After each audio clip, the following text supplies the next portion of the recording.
I was really fascinated by the idea of using art to talk about ecology because I'm interested in climate change and the impact that's having on our world as someone who's growing up in a world impacted by climate change. So actually I'm standing in front of the Chow Bag series by Rauschenberg, which is a work that I wrote the learning guide for and also wrote the label for here in the exhibit. This collection was really, really fascinating to me because in doing research on it, I got to dig really deep into histories of the animal feed industry and the ways that animal feed has been monopolizing US agricultural output. Looking into the materials of these works, they have actual chow bags in them, they have actual plastic in them, but they've been turned into something completely different and artistic artifacts. We have a whole e-museum focused on materials and materiality, and so looking at art from the perspective of not just what it represents, but what it's made of and the kind of material history of that object is something I'd never done before. Having experience in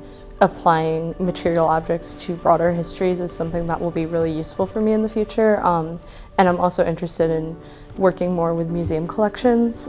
That's been a big dream of mine, and that was another huge thing I got to do with this project. The science on things like climate change is really fairly well decided. That's not really at issue. The question is obviously what kinds of meaningful change can be made moving forward. We've highlighted nearly 1,000 objects out of the university collection across these 15 museums. And we began to kind of just create these assortments of in some cases topics and in other cases concepts. We have essentially one that's historical in that it's called the Anthropocene, and it's about all of the different sets of changes that human beings have created to the planet that have essentially moved us into arguably a new era of geological time for worse. Yeah. Learning how to work in a museum has been pretty rewarding and given me more practical experience in how to work in an environment where my education in the humanities is valued. The work that stuck with me the most is a photograph by a photographer named Joel Sternfeld that is of a renegade elephant in Woodland, Washington that has been tranquilized.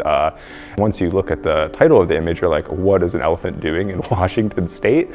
Being like that, this elephant's out of place led me to a really productive line of research where I was going through news publications from around when this elephant had made its escape and then was tranquilized. I was able to kind of build a narrative that's now a part of our teaching materials around that image. It's nice to be able to kind of expand a fairly straightforward image with research into primary documents from around the period of its publication. This was the first really of this type where we really dig deep into the museum's collection, assembled a research team, and created these types of resources, the e-museums and teaching guides that we hope will be a kind of perennial resource. With my education in architecture especially, I got into more of the art side as well, and that's kind of how I got into art history, and so I've been looking at opportunities to work at art museums. One of the pieces I worked on was Carl Schrag's World of a Fish, and basically it's an etching that kind of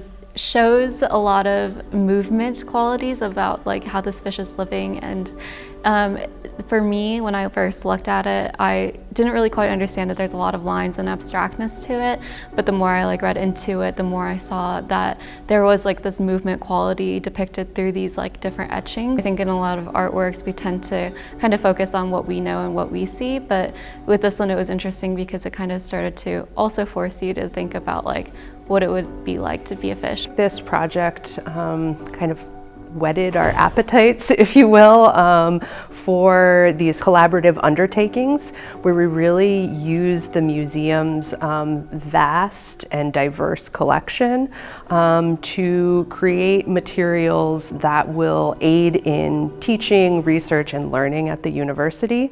Art becomes a kind of tool for thinking about other ways of seeing, other ways of inhabiting. Also becomes a place sometimes that registers different kinds of social justice and environmental justice issues. So really, if we're going to change the future in meaningful ways, that really depends on culture change as much as it depends upon policy change. And while certainly one set of small art exhibits, either virtual or not virtual, are not going to do that by themselves, but they're part of something bigger.